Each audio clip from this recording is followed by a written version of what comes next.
Old widow enters restaurant alone, has no idea man is watching her. She tried to avoid him but she couldn't. She looked up to see a young man with bright eyes.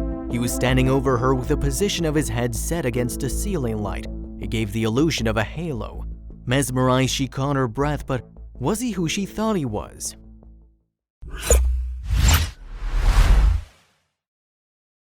"80-year-old Eleanor Baker walked into Brad's barbecue in Oxford, Alabama. She was alone, something she was still struggling to get used to since the recent passing of her husband. She'd planned to sit in her quiet sadness as she tried to enjoy the all-you-can-eat evening special, but that wasn't what was about to happen. He and his two friends had spotted her from outside the restaurant and followed her inside. Baker was blissfully unaware until it was too late.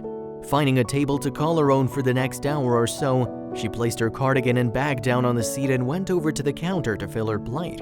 She had a habit of leaving her things around. As she filled her plate with all her favorite foods, she made sure to pick her late husband's favorite foods too. After a lifetime together, she was clinging to anything that made her feel close to him. She was taking her time, all the while he was coming up with a plan to change the course of her day. He sat down at a table close to Baker's with his friends and immediately took note of her unguarded items. They looked around to check if anyone was with her. No one. Keeping an eye on her bag, the men kept to their seat until Baker returned and he couldn't sit still anymore. He needed to tell her. Tell her what? Baker had returned to her seat with her belongings intact. She gave a faint smile at herself for not realizing that she'd left her stuff there. Why does she always do that nowadays? Her smile soon faded as she realized that it was because of her husband. He'd have always minded her stuff as she ordered. It was a habit she would have to change in fast. Baker was staring at the empty seat opposite her when she noticed him looking at her. She didn't think much of it first, but when he got up and started walking towards her, that quickly changed. Baker avoided eye contact as he made his way to her. She had no idea what this stranger wanted, but he was compelled. Baker looked up to see a young man with bright eyes ask her for a seat. He was standing slightly bent with the position of his head set against a ceiling light, giving the illusion of a halo. She quietly gasped as she soaked up his image. His voice was gentle and polite. It reminded her of someone she couldn't quite place yet. She pushed her drink aside to give him room to sit down. Looking into his eyes, she saw something that can only be described as an innate wisdom that looked far beyond his years. But it was more than that. She felt like she knew him, like he'd known him all her life. He got up and he told her he'd be right back after he got some food. She watched his walk. It looked strangely familiar. He returned with a plate full of food, and that's when it clicked. Her eyes began to tear as they ate, and then he asked her about her husband. She told him their story and how she was now left a widow, and although she had a big family, they all lived far away, so she was alone most of the time. What happened next can only be explained by the divine.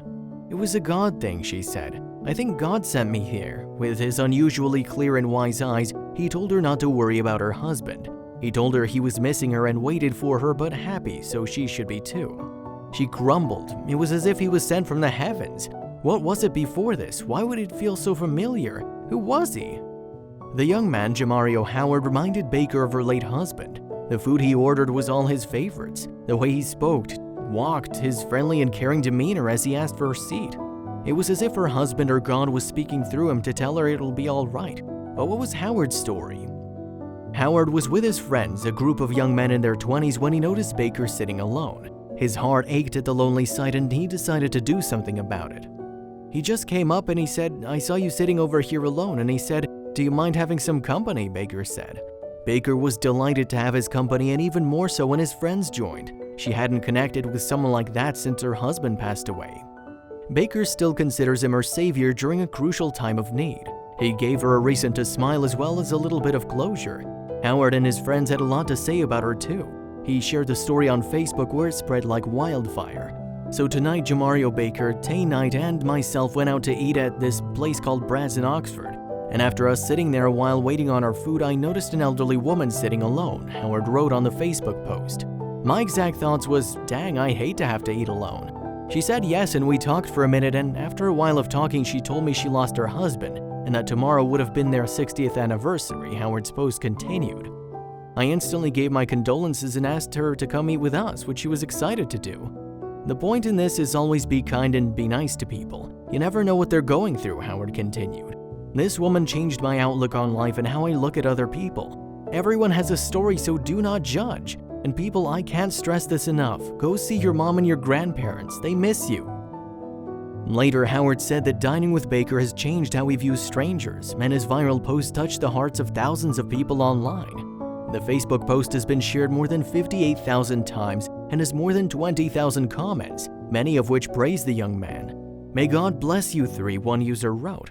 "Actually, may God bless all four of you, especially in a country, United States, that has become twisted, selfish, antisocial, and where people no longer even communicate anymore unless it's business related. America doesn't raise people like it used to." And another, "What an awesome thing to do, young man. I'm sure you and your friends just made her day and her meal enjoyable. Thank you for being such a thoughtful person. You were raised right." In an interview with NBC News, Howard said that Baker had spoken about her grandchildren and had also spoken about the volunteer work she does at a local hospital. Howard also mentioned that he's seen Baker after their dinner together, and the two of them even plan to keep in touch. But it wasn't long before the local media began to hound Howard down, and they all had one question. When asked how Baker had reacted when he approached her, Howard said, "She kinda looked at me like, 'Why are you right here?' And so I introduced myself and she introduced herself." Howard recalled, "And we just kinda sat there talking, really not about much, about every little thing. And then she started talking about her husband." But how does Howard feel about all the attention? "It's been a bit overwhelming at times. Thousands have been in touch, but I've enjoyed meeting lots of people," he said. "I'm a people person. I talk to a wall. I didn't post it to go viral. I posted it to let people know it's okay to be kind to other people," said Howard. When asked why he had decided to continue the friendship with Baker, Howard replied, "I personally thought, it's all right to be kind to people, because this woman, she told me that the next day would have been their 60th anniversary.